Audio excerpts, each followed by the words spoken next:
ದಾವೀದ ನನಗೆ ಸಿಕ್ಕಿದನು, ಅವನು ನನ್ನ ಹೃದಯದ ಮನಸ್ಸನ್ನು ಒಪ್ಪುವಂತ, ನನ್ನ ಇಷ್ಟವನ್ನೆಲ್ಲ ನೆರವೇರಿಸುವವನು, ಹೃದಯಕ್ಕೆ ಒಪ್ಪುವಂತ ಮನುಷ್ಯ ಎಂಬುದಾಗಿ ದೇವರು ದಾವೀದನ ಕುರಿತು ಸಾಕ್ಷಿ ಕೊಡುವಂತ ನೋಡ್ತವೆ.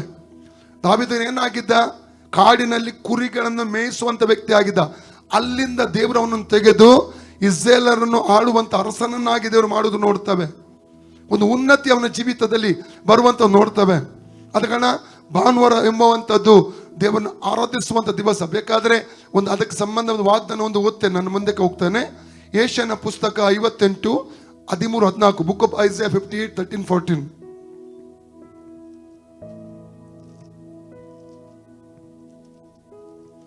ಯೆಶಾಯ 58, 13, 14. ನೀವು ಸಬ್ಬತ್ ದಿನವನ್ನು ಅಗಮ್ಯವಾದದೆಂದು ತಿಳಿದು, ಸಬ್ಬತ್ ದಿನವನ್ನು ಅಗಮ್ಯವಾದದ್ದೆಂದು ತಿಳಿದು, ನನ್ನ ಪರಿಶುದ್ಧ ದಿವಸದಲ್ಲಿ, ನನ್ನ ಪರಿಶುದ್ಧ ದಿವಸದಲ್ಲಿ ನಿಮ್ಮ ನಿತ್ಯದ ಕೆಲಸವನ್ನು ಮಾಡದೆ, ಏನ್ ಮಾಡ? ನಿತ್ಯದ ಕೆಲಸವನ್ನು ಮಾಡದೆ, ಸ್ವೇಚ್ಛೆಯಾಗಿ ನಡೆಯದೆ, ಸ್ವಕಾರ್ಯದಲ್ಲಿ ನಿರತರಾಗದೆ,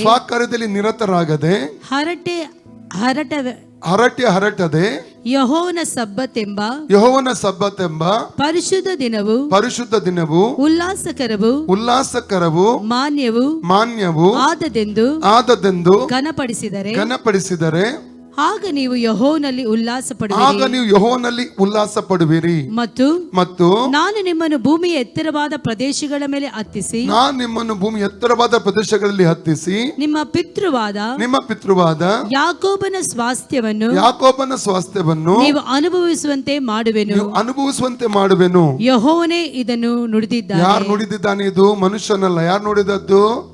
ಯೆಶಾಯ ನುಡಿದಿದ್ದಾನೆ ಅಂತ ಹೇಳ್ತಾ ಇಲ್ಲ. ಯಾರು ನುಡಿದದ್ದು? ಇದು ಯೆಹೋವನೇ ಇದನ್ನು ನುಡಿದ.